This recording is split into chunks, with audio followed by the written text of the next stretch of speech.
आ, आज हम types of machine learning पढ़ेंगे। जैसा कि पिछले लेक्चर में हमने पढ़ा था कि मशीन लर्निंग है क्या। तो बेसिकली इसको थोड़ा रिवाइज कर लेते हैं। मशीन लर्निंग थी क्या और मशीन लर्निंग में क्या डिफरेंस था मशीन लर्निंग, एआई और डीप लर्निंग में।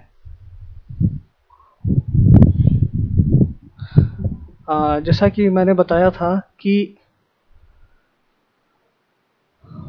एक डायग्राम के मेथड से बताया था कि तीनों में क्या डिफरेंस है।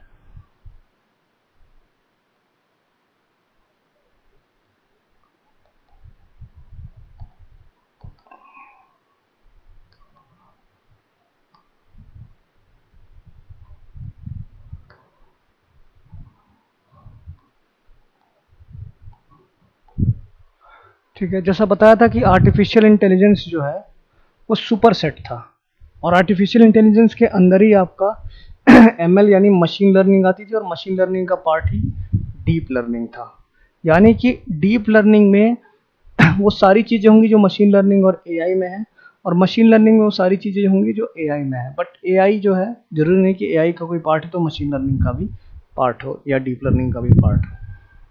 तो बेसिकली एआई को इंट्रोड्यूस किया गया था 1956 में, एमएल को किया गया था 1959 में और डीएल को किया गया था 2000 में। 1956 में जॉन मैककैथी ने इंट्रोड्यूस कराया था आर्टिफिशियल इंटेलिजेंस को। 1959 में आर्थर सैमुअल ने इंट्रोड्यूस कराया था मशीन लर्निंग को, और 2000 में इगोर एजनबर्ग ने इंट्रोड्यूस कराया था मशीन लर्निंग को। तो ये तो इनका हुआ कि कब इनका कॉन्सेप्ट आया था, बट क्या डिफरेंस है। तो आर्टिफिशियल यानी एआई हम उस चीज़ को कहेंगे, ऐसी मशीन को जो ह्यूमन बिहेवियर की तरह मिमिक करे। यानी ऐसी कोई भी मशीन जो ह्यूमन बिहेवियर की तरह मिमिक करे, ह्यूमन बिहेवियर की तरह व्यवहार करे, वो आपका क्या होता है, आर्टिफिशियल इंटेलिजेंस होता है। मशीन लर्निंग क्या होता है, machine learning is the part of artificial intelligence. इसलिए मशीन लर्निंग तो उस चीज़ को हम कहेंगे ही जो जो जो मशीन या जो एल्गोरिथम ह्यूमन बिहेवियर की तरह रिस्पॉन्स करे, प्लस उसमें हम लोग ट्रेनिंग और टेस्टिंग डेटा का भी यूज़ करें। यानी कि ट्रेनिंग और टेस्टिंग डेटा का अगर यूज़ हो रहा है किसी एल्गोरिथम को बनाने के लिए, तो वो आपका मशीन लर्निंग के अंदर आएगा। दूसरी चीज़ कि मशीन लर्निंग में एक और पार्ट है कि मशीन लर्निंग अपने प्रीवियस एक्सपीरियंस से हर चीज़ को लर्न करते हुए भी जाता है। वो मॉडिफिकेशन भी कर सकता है प्रीवियस डाटा में बेटर आउटपुट देने के लिए अपने फीडबैक के हिसाब से। डीप लर्निंग क्या होता था, अब deep learning is the part of machine learning. यानी मशीन लर्निंग में जो चीज़ें हैं वो तो डीप लर्निंग में होंगी, यानी कि ह्यूमन बिहेवियर की तरह ये मिमिक तो करेगा ही। दूसरा, टेस्टिंग और ट्रेनिंग डेटा भी होगा इसमें, टेस्टिंग डेटा भी होगा और ट्रेनिंग डेटा भी होगा इसमें। प्लस इसमें एक एक्टिवेशन फंक्शन होगा, यानी एक ऐसा फंक्शन होगा जो कि ह्यूमन न्यूरॉन से मिलता जुलता होगा। यानी ह्यूमन न्यूरॉन से मिलता जुलता एक फंक्शन भी होगा। तो यही डिफरेंस हुआ कि कोई भी चीज़ अगर ह्यूमन बिहेवियर की तरह मिमिक करे वो एआई में होगा, अगर उसमें टेस्टिंग और ट्रेनिंग डेटा आ जाए तो मशीन लर्निंग होगी, और टेस्टिंग ट्रेनिंग डेटा के साथ अगर एक्टिवेशन फंक्शन भी आ जाए तो वो डीप लर्निंग का पार्ट होगा। ये तो फिलहाल एक डेफिनेशन के तौर पे हो गया है, और कुछ डिफरेंसेस और मैं बताया था जो आपको बता दूं।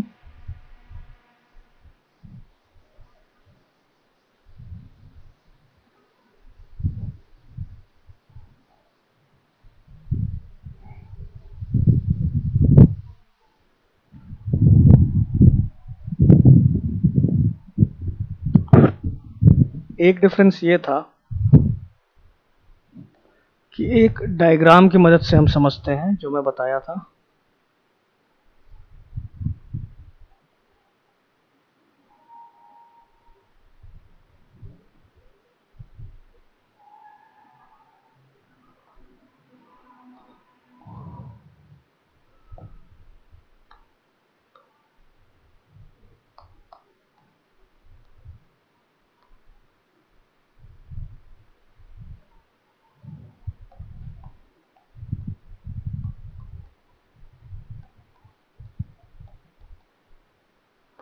देखिए, अब अगर अमाउंट ऑफ डेटा आपका बढ़ रहा है,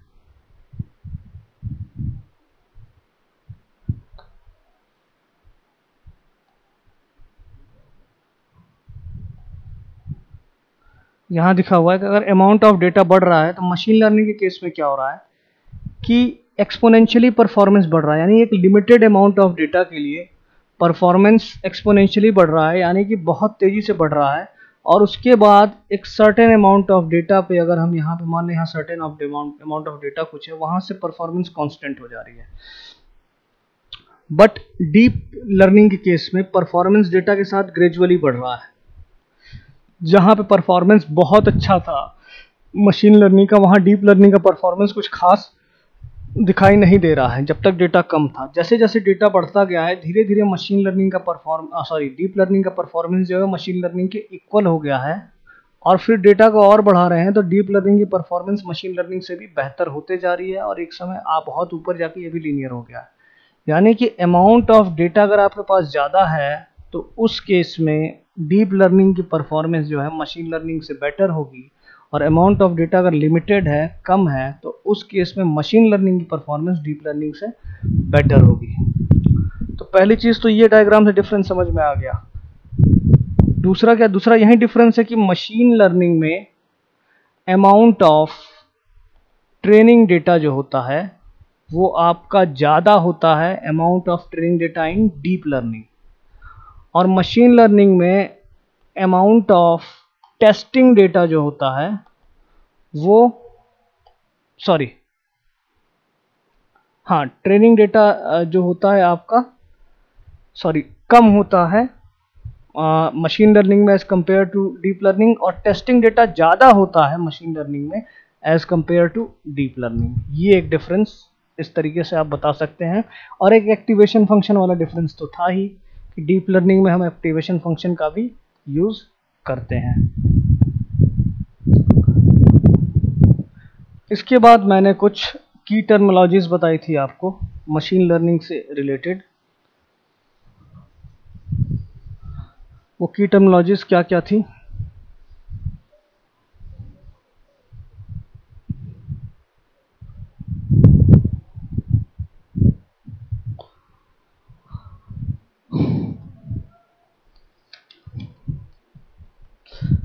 पहला की टर्मिनोलॉजी थी कि डेटा को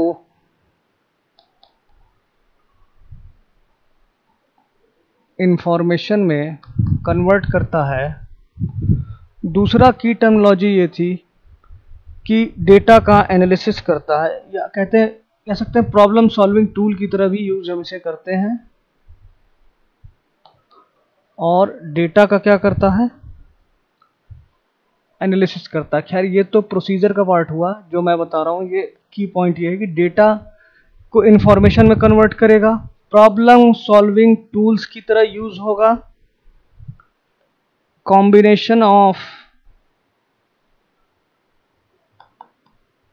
computer science, engineering and statistics. क्या होगा, interprets data and act upon it. और चौथा क्या है, optimise performance according to past experience. Past experience के हिसाब से ये आपको ऑप्टिमाइज परफॉर्मेंस देता है।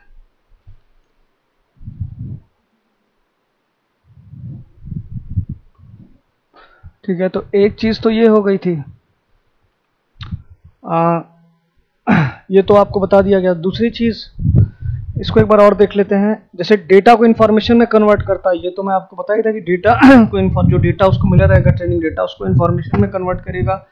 प्रॉब्लम सॉल्विंग टूल्स की तरह यूज होगा, यानी कोई प्रॉब्लम दी हुई है तो उसमें इनपुट देंगे, एल्गो काम करेगा, देन आपको सॉल्यूशन मिलेगा। Combination of computer science, CS, engineering and statistic, यानी कि डिफरेंट प्रोग्रामिंग्स आप इसमें करते ही हैं, डिफरेंट प्रोग्रामिंग्स का यूज़ होता है। इंजीनियरिंग का यूज़ था, यानी मैकेनिकल पार्ट, जैसे आप रोबोट यूज़ कर रहे हैं या फिर आप यूज़ कर रहे हैं रोबोट यूज़ कर रहे हैं तो उसमें आप मैकेनिकल पार्ट और इलेक्ट्रिकल पार्ट भी यूज़ करते हैं, जहाँ इलेक्ट्रिकल और मैकेनिकल इंजीनियरिंग की यूज़ होता है। स्टैटिस्टिक्स, रोबोट को जब आप मूव करा रहे हैं, राइट मूव कराना है, लेफ्ट मूव कराना है, जैसे भी मूव कराना है वो मैथमेटिकली आप उसमें बताते हैं, एंगल्स वगैरह या ये सब चीज़ें। Interprets and act upon it, data को इंटरप्रेट करता है यानी कि एनालिसिस करेगा, देन उसके हिसाब से रिस्पॉन्स करेगा। ऑप्टिमाइज परफॉर्मेंस, यानी बेस्ट परफॉर्मेंस, ऑप्टिमम परफॉर्मेंस देता है according to past experience, past experience के हिसाब से, जैसे पास्ट से लर्न करते हुए जाएगा वैसा ही आपको परफॉर्मेंस देगा। ये तो हो गया आपके मशीन की पॉइंट्स हो गए हैं। अब स्टेप्स क्या होते थे, स्टेप्स भी आपको बताया था, स्टेप्स एक बार बता दे रहा हूँ।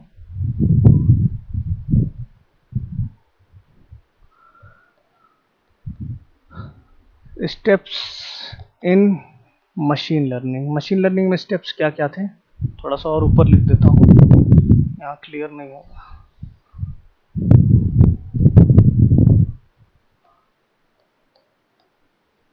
स्टेप्स इन मशीन लर्निंग, तो स्टेप 1 क्या था, स्टेप 2, मेरे ख्याल से 6 स्टेप्स थे उसमें जी। अच्छा स्टेप थे, पहला स्टेप है कलेक्ट डेटा, डेटा का कलेक्शन करना। दूसरा स्टेप है prepare the input data, data को प्रिपेयर करना, prepare the input data. Step 3, तीसरा स्टेप है analyse the input data, analysis करना।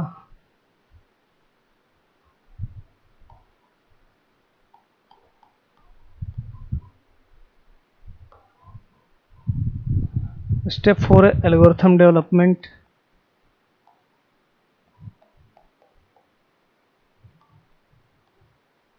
एल्गोरिथम को डेवलप करना। पांचवा है टेस्ट एल्गोरिथम, एल्गोरिथम को टेस्ट करना।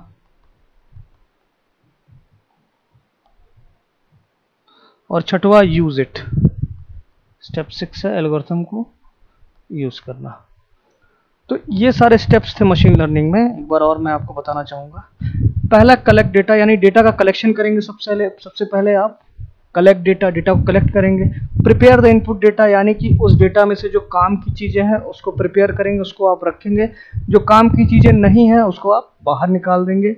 एनालिसिस द इनपुट डेटा, अब यही डेटा जो आप प्रिपेयर किए हैं इसको ट्रेनिंग डेटा कहेंगे, और उसी ट्रेनिंग डेटा का हम क्या कर रहे हैं, एनालिसिस कर रहे हैं। तो उस डेटा का हम क्या करेंगे, एनालिसिस करेंगे इनपुट डेटा का, और उस डेटा के हिसाब से हम एल्गोरिथम को डेवलप करेंगे। देन क्या करेंगे, टेस्ट एल्गोरिथम, यानी कि एल्गोरिथम की आप टेस्टिंग करेंगे टेस्टिंग डेटा के हिसाब से। ट्रेनिंग डेटा को जब एज ए इनपुट आप डाल रहे हैं जो एल्गोरिथम अवेलेबल है उसमें, तो जब आपको एक्चुअल आउटपुट मिल रहा है उस एक्चुअल आउटपुट को टेस्टिंग डेटा से कंपेयर करेंगे, यानी कि जो आइडियल डेटा दिया है उससे कंपेयर करेंगे, और जो डिफरेंस आएगा उसको हम कहते हैं एरर। तो उसी डिफरेंस को कम करने के लिए आप क्या करेंगे, दोबारा से एल्गोरिथम में कुछ चेंजेस करेंगे और बार बार टेस्ट करते रहेंगे। बार बार टेस्ट करने के बाद जब एरर बहुत कम हो जाएगा, एरर डिफरेंस एक्चुअल आउटपुट से, या इतना हो जाएगा कि आप उसे इग्नोर कर सकते हैं या खत्म हो जाएगा, तब आप एल्गोरिथम को यूज करेंगे रियल वर्ल्ड में। रियल वर्ल्ड के हिसाब से आप इनपुट देना शुरू करेंगे। तो ये सारी थी एक ब्रीफ मशीन लर्निंग की। अब जैसा कि मैं बताया था कि machine learning learns by itself, यानी मशीन लर्निंग खुद से ही लर्न करता है। मशीन लर्निंग को कोई ज़रूरत नहीं होती है कि उसको अलग से प्रोग्रामिंग करे किसी भी चीज़ के लिए। जैसे मैंने अमेजॉन का एग्जांपल बताया था कि अमेजॉन पे मिलियंस ऑफ यूजर्स जो हैं वो लॉगिन करते हैं, तो अगली बार जब दोबारा वो लॉगिन करते हैं तो ऐसा नहीं होता है कि अगर वो दोबारा लॉगिन ऐसा होता है कि जब वो दोबारा लॉगिन करते हैं तो जो प्रीवियस हिस्ट्री जो उनकी रहती है, जो पहले कुछ चीज़ों को सर्च किए होंगे उसके हिसाब से आपके फ्रंट में सारे के सारे प्रोडक्ट्स दिखाने लगते हैं। तो ऐसा है नहीं कि अब मिलियंस ऑफ यूज़र अगर लॉगिन कर रहे हैं तो सबके लिए अलग अलग जो है प्रोग्रामिंग तो करनी नहीं पड़ती है कि अलग से प्रोग्रामिंग की है कि क्या आउटपुट आ रहा है। तो सारे यूजर्स मशीन लर्निंग के थ्रू सारे के सारे यूजर्स अपने आप ही मशीन जो है लर्न करती है कि किस तरीके से उन्होंने प्रीवियस हिस्ट्री में चीज़ों को सर्च किया था उस हिसाब से प्रोडक्ट सामने आने लगता है। यानी जो आउटपुट पिछली बार आया था सर्च करने के बाद, उसे as a past experience use करता है मशीन दोबारा अगली बार प्रोडक्ट्स को सामने दिखाने के लिए। और दूसरा एग्जांपल ये दिया था कि machine can also edit the data, मतलब आपके पास जो डेटा पड़ा हुआ है जिससे आप लर्न कर रहे हैं उसको मॉडिफाई भी कर सकता है, एडिट नहीं कहेंगे, मॉडिफाई भी कर सकता है आगे भविष्य में बेटर आउटपुट देने के लिए। मॉडिफिकेशन का क्या मतलब है? मॉडिफिकेशन का ये मतलब है कि उसमें कुछ एडिशनल जानकारी और दी है। जैसे अगर एग्जांपल लेंगे आपकी, अगर मैं एग्जांपल आपको बताऊं कि केक का, जो मैंने एग्जांपल बताया था कि केक अगर आप यूज़ कर रहे हैं, कोई मशीन ऐसा यूज़ कर रहे हैं जो केक बना रही है, आपने एक मशीन लिया जिसमें इनपुट दे रहे हैं इनग्रेडिएंट्स का इनपुट दे रहे हैं, ठीक है, और आउटपुट में आपको केक मिल रहा है बन करके। तो ये पास्ट एक्सपीरियंस से लर्न कर रहा है कि पिछली बार क्या प्रोसीजर था, कैसे कैसे मैंने केक बनाया है। अच्छा, केक यूजर के पास गया, जब उसने केक को खाया, टेस्ट किया, तो उसने फीडबैक दिया केक के बारे में कि केक बहुत बढ़िया था, या केक में ये कमी थी, केक में ये चीज़ें और होनी चाहिए, इतने इंग्रेडिएंट और होने चाहिए, इतनी चीज़ें नहीं होनी चाहिए।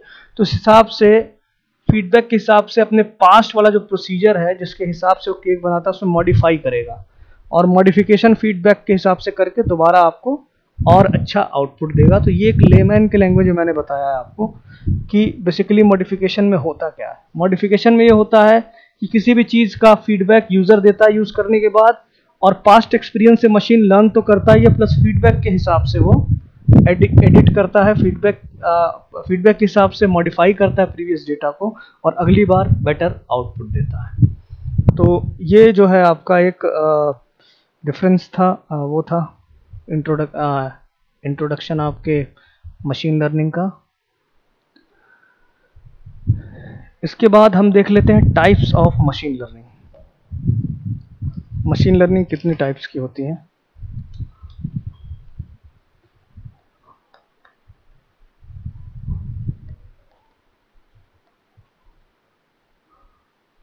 टाइप्स ऑफ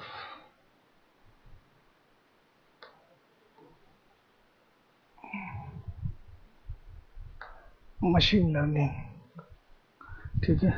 तो जैसा मैं बताया था, टाइप्स ऑफ मशीन लर्निंग में एक होता है supervised machine learning,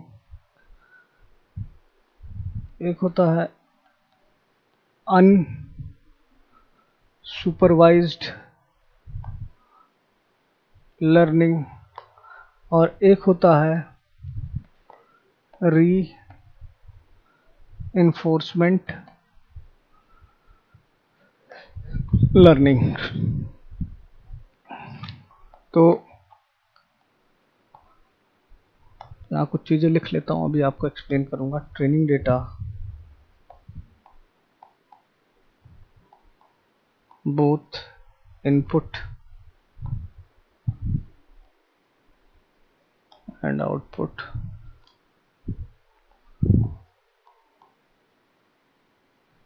classification,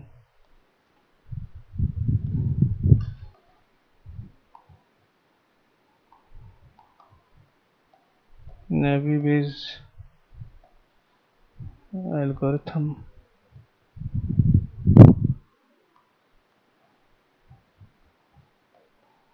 only input,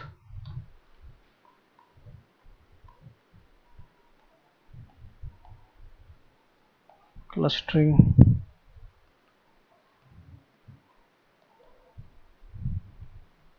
k-mean,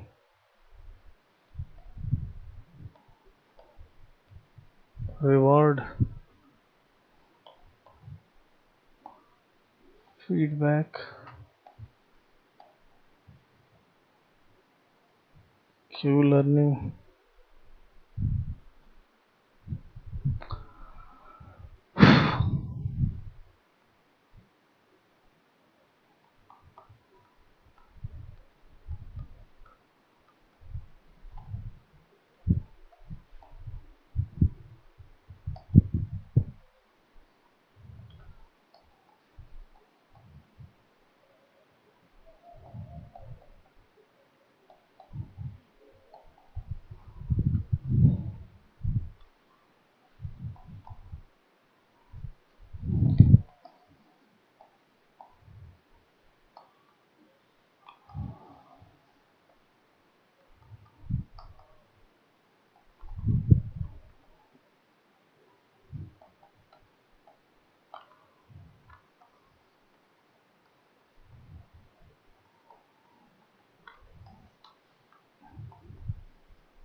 तो ये टाइप्स ऑफ मशीन लर्निंग दी हुई है। मशीन लर्निंग 3 तरह की होती है, सुपरवाइज्ड, अनसुपरवाइज्ड और रीइंफोर्समेंट लर्निंग। तो सुपरवाइज्ड लर्निंग में क्या होता है कि अगर आपके पास कोई एक्स डेटा है तो वो लेबल्ड डेटा होगा, यानी जो आपको एक्स डेटा दिया हुआ है उसके साथ वाई जो है वो लेबल्ड होगा, यानी कि एक्स के साथ कुछ आउटपुट एसोसिएटेड होगा। आपको सुपरविजन दिया जा रहा है कि जो इनपुट आपको दिया जा रहा है उसका कैसा आउटपुट आना चाहिए। जैसे कि एग्जांपल लें कि कोई चीज रेड है, गोल है और खाई जा सकती है, तो वो एप्पल होगा, यानी कि इनपुट में रेड, गोल और खाने वाली चीज दिखाई दे रही है, उसका कुछ रेडियस दिया हुआ है और उसके साथ एक लेबल्ड एसोसिएटेड है कि दिस इज एप्पल। तो यानी कि आपको सुपरवाइज किया जा रहा है, कोई भी चीज लाल हो, खाई जा सके, एक डेफिनेट रेडियस है, गोल हो, ऐसी कोई चीज है तो वो एप्पल होगा। तो आप उसको एप्पल वाले कैटेगरी में डाल देंगे, यानी उसमें ट्रेनिंग डेटा रहता है, ट्रेनिंग टेस्टिंग डेटा होता है उसमें सुपरवाइज लर्निंग में। तो जो इनपुट है एक्स है, उसके साथ वाई यानी कि आउटपुट एसोसिएटेड होता है। यहाँ लिखा है बोथ इनपुट एंड आउटपुट, दोनों चीज दिया जाता है, इनपुट भी दिया जाता है और आउटपुट भी दिया जाता है। और इसमें क्लासिफिकेशन होता है। क्लासिफिकेशन का ये मतलब है कि कोई चीज अगर रेड है, खाई जा सकती है, गोल है, ये चीज मैं बताया हूं, तो एप्पल है, तो मशीन जब भी ऐसी चीजों को देखेगा तो उसको क्लासिफाई कर देगा दिस इज एप्पल। और वैसे ही कोई चीज गोल है, हरी है, खाई जा सकती है, छोटी छोटी सीड है, तो उसको क्लासिफाई कर देगा दिस इज गुआवा। तो एप्पल और गुआवा में 2 क्लासिफिकेशन कर देगा। तो आपको सुपरवाइज लर्निंग में आउटपुट के बारे में दिया रहता है कि भाई ये चीज किस कैटेगरी में जाएगा, और इसमें जो एल्गोरिथम हम पढ़ेंगे नेवी बेस एल्गोरिथम इसमें हम पढ़ेंगे। मॉडल कैसे तैयार होता है, जैसे इनपुट और आउटपुट दोनों दिया हुआ है तो उसके हिसाब से हम ट्रेनिंग कर रहे हैं, और लर्निंग एल्गोरिथम हम इस इनपुट और आउटपुट के हिसाब से बनाए, उसी लर्निंग एल्गोरिथम के हिसाब से मॉडल बना है, और मॉडल को हम रियल वर्ल्ड में यूज करते हैं, नया इनपुट और आउटपुट देते हैं। फिर जो आउटपुट आया, फीडबैक आया जैसा है उसके हिसाब से फिर एल्गोरिथम लर्न करेगा बेटर आउटपुट देने के लिए। तो ऐसे काम होता है सुपरवाइज लर्निंग में। अनसुपरवाइज लर्निंग में क्या होता है, this is not the labelled data, इसमें लेबल्ड डेटा नहीं होता है, यानी कि एक्स अगर इनपुट, केवल इनपुट रहता है, आपको आउटपुट नहीं दिया रहता है। यहाँ क्लस्टरिंग वाला कॉन्सेप्ट यहाँ पे यूज होता है, यहाँ पे यूज होता था क्लासिफिकेशन का।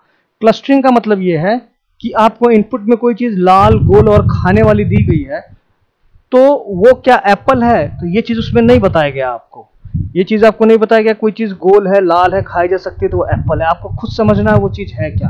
तो उसमें क्या होता है, मशीन उसका एक डिफरेंट पैटर्न बना देती है, तो उसको कोई भी ऐसी चीज गोल, खाने वाली और लाल दिखाई देगी तो उस पैटर्न वाली चीजों को एक जगह ले जाके कलेक्शन उसका बनाएंगे, that is the collection of same pattern is called clustering. Same pattern की चीजों को जब एक जगह कलेक्ट कर देंगे तो उसको क्लस्टरिंग कहेंगे। और जब आपको चीजें कैटेगराइज पहले से दी हुई है वहां पे क्लासिफिकेशन होता है, तो यहाँ क्लस्टरिंग वाला कॉन्सेप्ट यूज होता है, यहाँ क्लासिफिकेशन वाला यूज होता है। जो एल्गोरिथम हम यहाँ पढ़ेंगे वो पढ़ेंगे के मीन एल्गोरिथम। तो के मीन एल्गोरिथम बहुत इजी है, ये भी हम लोग देख लेंगे क्या होता है, ये आपको आगे पढ़ना होगा। अब अगला है रीइंफोर्समेंट लर्निंग। तो रीइंफोर्समेंट लर्निंग जैसा मैं बताया था कि 2 तरह का होता है, रिवॉर्ड और फीडबैक बेसिस पे। जैसा मैं बताया था कि अगर कोई क्रिकेट खेल रहा है तो क्रिकेट अच्छा खेलने के लिए, यानी कि या हम एक सॉफ्टवेयर का ही एग्जांपल ले लें, तो सॉफ्टवेयर अगर आप कोई यूज करते हैं तो उसका रिव्यू देते हैं आप, यानी फीडबैक देते हैं, तो उस फीडबैक से दोबारा से वो डेवलपर सीखता है कि इसमें और क्या चीजें ऐड करनी चाहिए। तो फीडबैक के हिसाब से वो लर्न करता है और फीडबैक के हिसाब से अगला वर्जन और बेटर देता है। तो रीइंफोर्समेंट लर्निंग में फीडबैक होता है और दूसरा होता है रिवॉर्ड, यानी कि आपको अच्छा रिवॉर्ड मिले इसके लिए भी आप अच्छा लर्न करते हैं, अच्छा आउटपुट देना चाहते हैं। तो लर्न और रिवॉर्ड जो यूज होगा वो आपका रीइंफोर्समेंट लर्निंग में यूज होगा। इसमें जो एल्गोरिथम पढ़ेंगे वो क्यू लर्निंग पढ़ेंगे कि क्यू लर्निंग एल्गोरिथम क्या होती है। अच्छा, यहाँ एग्जांपल दिया, एजेंट जो है, जो आपका इंटेलिजेंस एजेंट है, वो एक्शन लेता है इनपुट के हिसाब से एनवायरनमेंट में, और एनवायरनमेंट में जो स्टेट आउटपुट आती है वो फिर एज अ इनपुट जाता है एजेंट में, क्योंकि ये जो आउटपुट आया है ये एज अ एक्सपीरियंस यूज करेगा एजेंट, जो दोबारा आउटपुट आ रहा है, और साथ में रिवॉर्ड भी जाता है कि आपको अच्छा रिवॉर्ड मिला है या बुरा रिवॉर्ड मिला है, और इसके हिसाब से फिर से एजेंट दोबारा परफॉर्मेंस देता है। तो ये एक सिंपल सा कॉन्सेप्ट था आपके जो 3 टाइप्स की लर्निंग है। अब इन तीनों टाइप की लर्निंग को एक बार और हम लोग एक हायरार्किकल मेथड में देख लेते हैं और फर्दर किन पार्ट्स में डिवाइड है ये भी देख लेते हैं।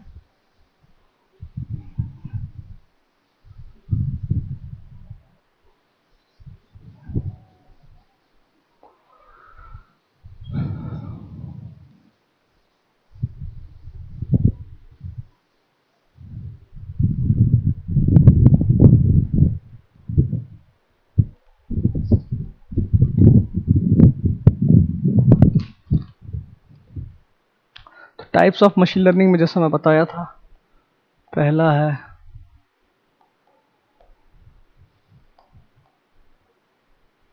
सुपरवाइज्ड लर्निंग, जिसको हम लोग लेबल्ड भी कहते हैं। दूसरा है अनसुपरवाइज्ड लर्निंग, जिसको हम अनलेबल्ड भी कहते हैं। और तीसरा है आपका री इन्फोर्समेंट लर्निंग। ठीक है, तो सुपरवाइज्ड लर्निंग 2 पार्ट में डिवाइड है, क्लासिफिकेशन और दूसरा है रेग्रेशन। इसमें है क्लस्टरिंग और दूसरा है एसोसिएशन। इसमें है रिवॉर्ड और दूसरा है फीडबैक। जैसा कि हम पहले देख चुके हैं क्या क्या चीज़ें होती हैं।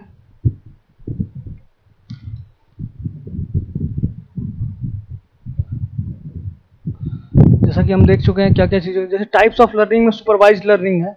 सुपरवाइज्ड लर्निंग को हम लोग लेबल्ड डेटा लर्निंग भी कहते हैं, यानी जैसा मैं बताया था कि अगर x आपका डेटा है तो उसके साथ y आउटपुट भी एसोसिएटेड होगा।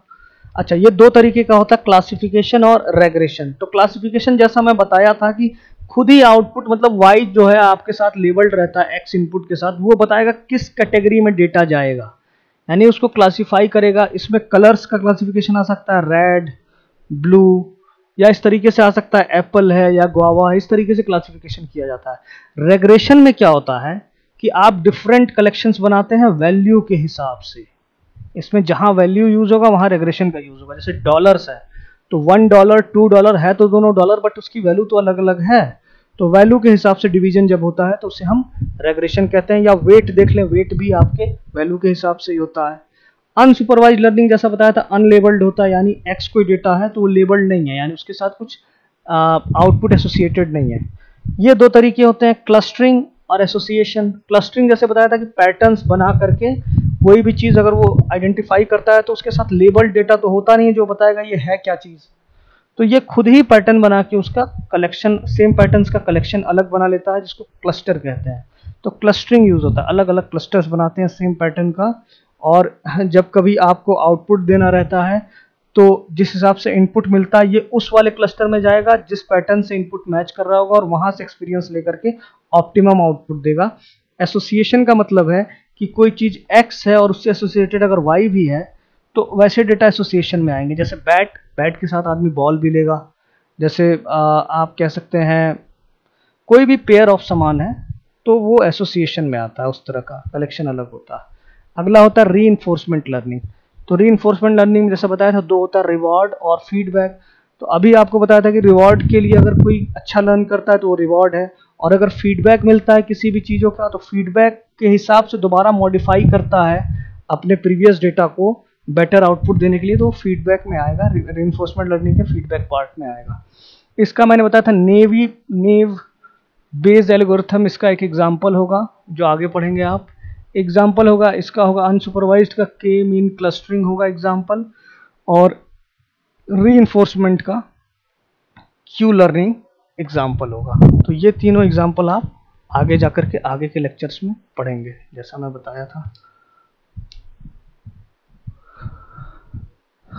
फ़िलहाल आज के लेक्चर के लिए इतना ही है, और नेक्स्ट लेक्चर में हम आगे के पार्ट्स को पढ़ेंगे कि आपका डिसीजन ट्री क्या होता है। डिसीजन ट्री के बाद यही सब हमें पढ़ना है, नेवी बेस्ड एल्गोरिथम और के mean clustering and cube learning.